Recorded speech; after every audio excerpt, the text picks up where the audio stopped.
Bismillahirrahmanirrahim. Assalamualaikum warahmatullahi wabarakatuh. Perkenalkan, saya Uslilatul Latifah Ansar dengan NIM 2003055020022 dari kelas C, Prodi Gizi Angkatan tahun 2020 Universitas Negeri Makassar.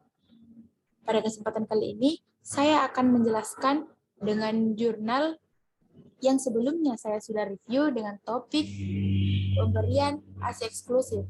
Adapun jurnal yang saya angkat yakni Exclusive Breastfeeding for at least 4 months is associated with a lower prevalence of overweight and obesity in mothers and their children after 2 or 5 years from delivery.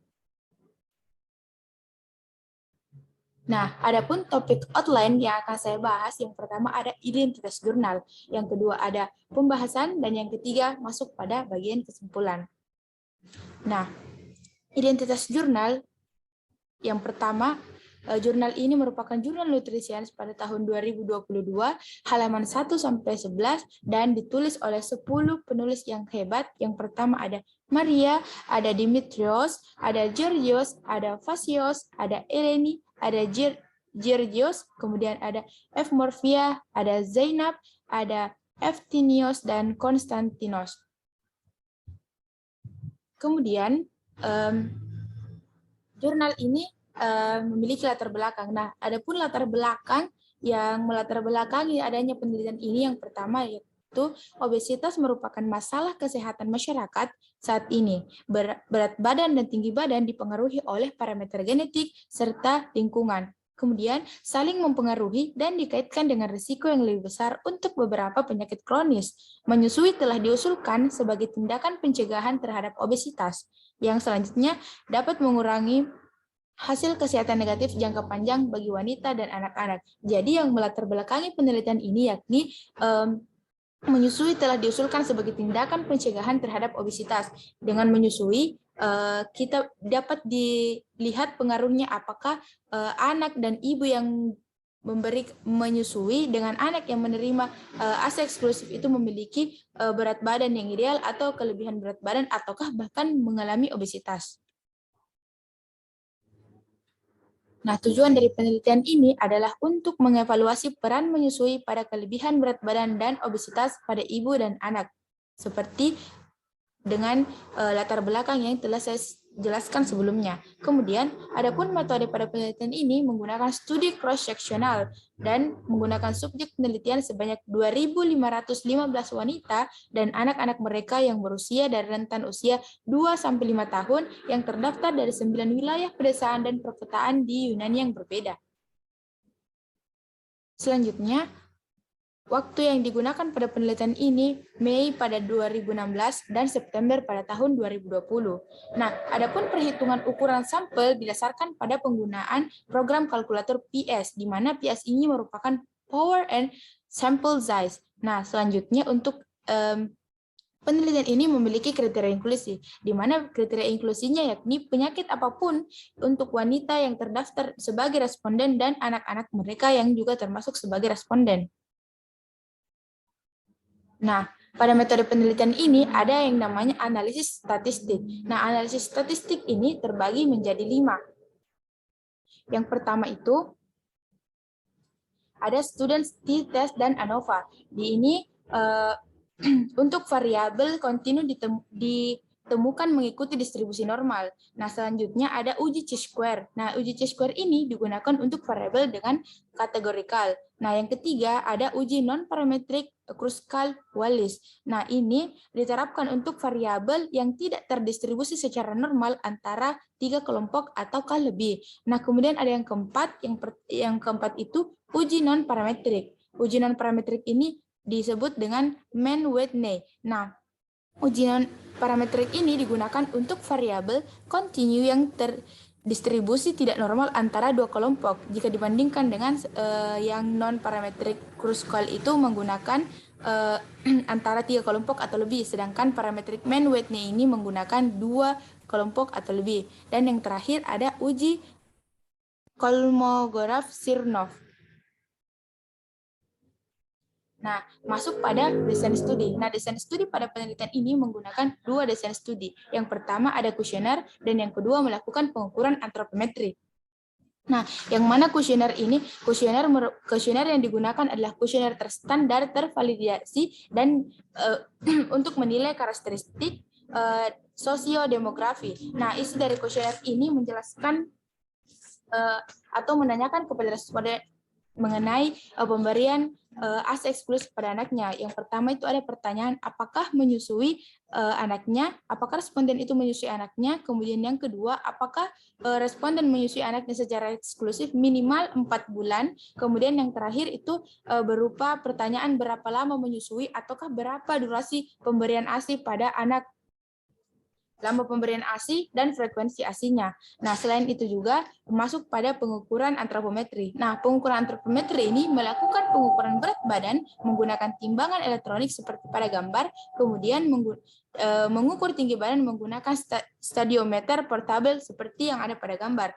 Nah, selain data tinggi badan dan berat badan, peneliti juga mengambil data jenis kelamin, kemudian usia, kemudian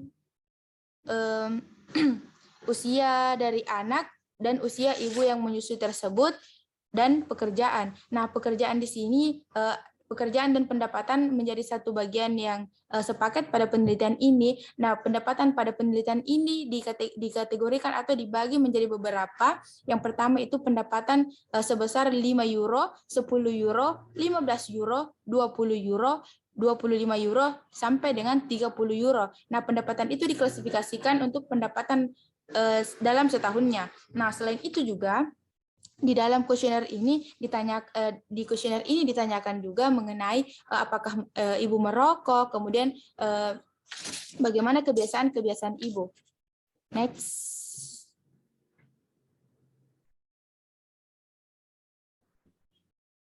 Nah, adapun hasil pada penelitian ini adalah analisis regresi logistik multivariat untuk menilai pengaruh pemberian ASI eksklusif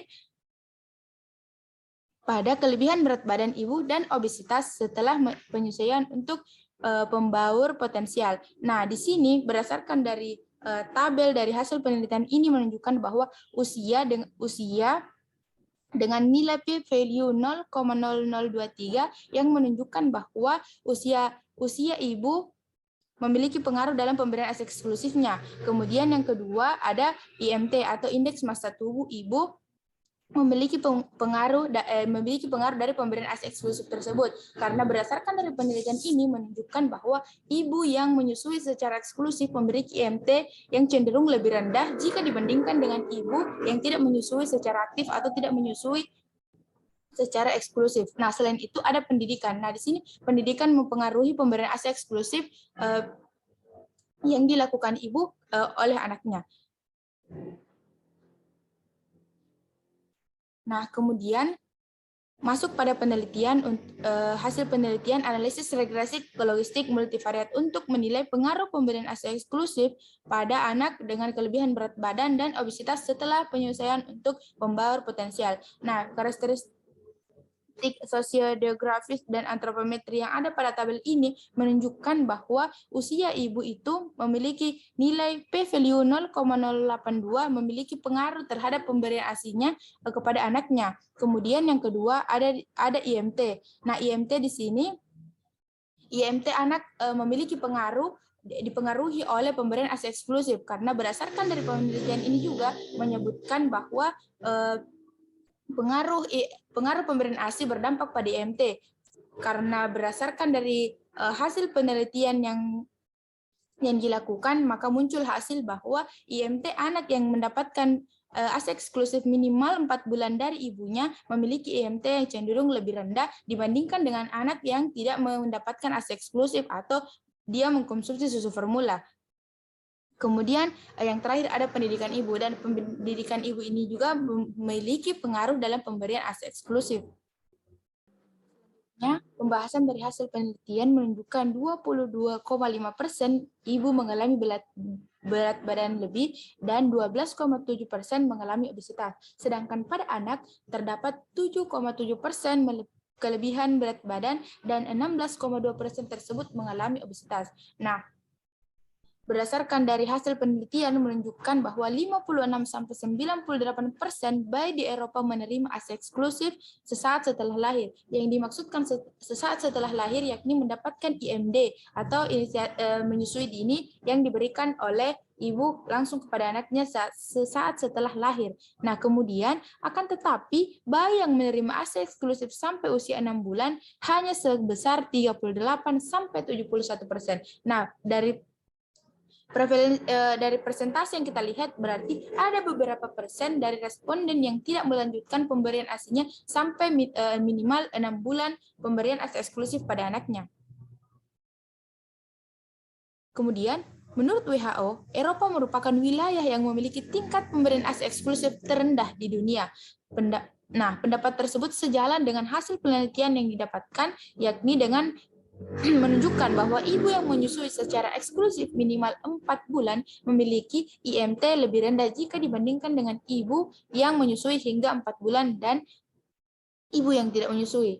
Nah, yang dimaksudkan di sini kenapa ibu yang menyusui secara eksklusif memiliki IMT yang cenderung rendah atau cenderung lebih rendah jika dibandingkan orang yang tidak menyusui. Nah, karena pada saat pemberian ASI eksklusif, karena lemak yang di dalam tubuh ibu itu ditransfer pada bayi, jadi tidak tertumpuk di dalam tubuh ibu dan menjadi lemak yang tidak bermanfaat bagi tubuhnya. Nah, sedangkan ibu yang tidak menyusui secara eksklusif itu karena tidak mengeluarkan lemak yang ada di dalam tubuhnya sehingga bisa tertumpuk dan apabila tidak diimbangi dengan olahraga serta pola konsumsi yang baik dan benar maka akan menyebabkan IMT ibu yang tidak menyusui secara aktif itu lebih tinggi jika dibandingkan ibu yang menyusui secara eksklusif. Nah, selanjutnya, adapun peran ASI eksklusif yang dijelaskan atau didapatkan berdasarkan dari penelitian ini dibagi menjadi 2 bahagian. Yang pertama, mengurangi resiko kelebihan berat badan dan obesitas pada ibu yang menyusui. Kenapa? Karena kalau ibu menyusui, maka lemak yang ada di dalam tubuhnya akan tertransfer pada bayi, jadi tidak terjadi penumpukan lemak yang tidak bermanfaat di dalam tubuh ibu, sehingga mengurangi resiko terjadinya kelebihan berat badan bahkan obesitas pada ibu yang menyusui. Nah, yang kedua, mengurangi resiko kelebihan berat badan dan obesitas pada anak. Kenapa? Karena di dalam ASI memiliki kandungan yang sangat dibutuhkan dan betul-betul sesuai dengan usia anak dengan kandungan di dalam ASI tersebut. Jadi kandungan di dalam ASI betul-betul bermanfaat dan tidak diberikan semata-mata hanya untuk diberikan tanpa ada manfaat lebih di dalamnya, karena kandungan air susu ibu merupakan kandungan-kandungan yang tidak bisa dibeli atau tidak bisa didapatkan dari susu formula lainnya. Bahkan susu formula yang sudah difortifikasi sebagus mungkin tidak bisa menyandingi bagaimana kandungan air susu ibu tersebut. Jadi bayi juga menerima apa yang dia butuhkan dan menerima apa yang dia betul-betul inginkan. Jadi kalau misalnya dibandingkan dengan bayi yang tidak menerima ASI eksklusif dari ibunya itu cenderung memiliki IMT yang tinggi atau cenderung mengalami kelebihan berat badan dan obesitas karena dia mengkonsumsi susu formula yang sudah difortifikasi tapi tidak bisa menyandingi air susu ibu tersebut. Dan di dalam susu formula itu masih betul-betul banyak kandungan-kandungan yang tidak dibutuhkan oleh sang anak tidak dibutuhkan oleh bayi, tetapi dikonsumsi, makanya terjadi kelebihan. Jika dibandingkan dengan ASI eksklusif diberikan dengan sesuai dengan apa yang dibutuhkan oleh anak tersebut, sesuai apa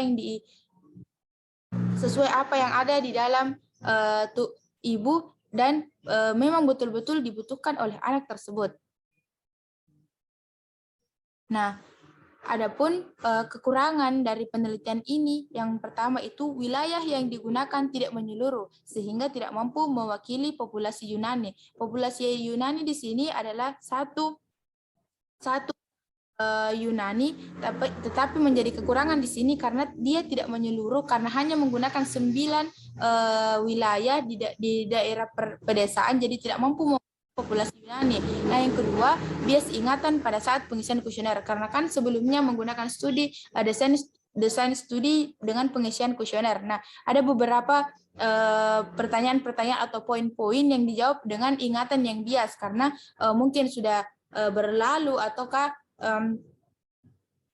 ada bias ingatan pada saat pengisian tersebut dan dipengaruhi oleh beberapa faktor. Nah, adapun dari kelebihan pada penelitian ini yang pertama, responden bebas penyakit sehingga memudahkan untuk mengalami pendekatan. Nah, maksudnya di sini peneliti merasa bahwa penelitiannya memiliki kelebihan karena responden tersebut bebas dari penyakit, apalagi penyakit menular, sehingga pendekatan yang diberikan atau pendekatan yang dilakukan oleh peneliti kepada responden itu jauh lebih dekat. Nah, kemudian untuk pengisian untuk kuesionernya tersebut merupakan kuesioner valid karena merupakan instruksi klarifikasi rinci dari dokter dan ahli gizi atau ahli diet. Nah, ini merupakan kuesioner yang sudah dirancang betul-betul bagaimana isi kuesioner yang memang dibutuhkan dan bisa mewakili untuk pertanyaan-pertanyaan sehingga mendapatkan hasil bagaimana pengaruh terhadap pemberian ASI eksklusif dengan berat IMT, apakah ada kelebihan berat badan dan obesitas pada saat pemberian ASI eksklusif dan penerimaan ASI eksklusif dari ibu. Nah, berdasarkan dari penelitian, maka ditarik kesimpulan. Adapun kesimpulannya yakni menemukan bahwa pemberian ASI eksklusif selama minimal 4 bulan memiliki peran protektif baik untuk penurunan berat badan ibu pasca persalinan maupun terhadap kelebihan berat badan dan obesitas pada anak, mempertimbangkan banyak manfaat yang dikaitkan dengan menyusui dan fakta bahwa ibu dengan berat badan lebih tinggi cenderung tidak menyusui. Sekian dari saya, mungkin itu yang bisa saya sampaikan. Kurang dan lebihnya mohon dimaafkan. Wabillahi taufiq wal hidayah. Wassalamualaikum warahmatullahi wabarakatuh.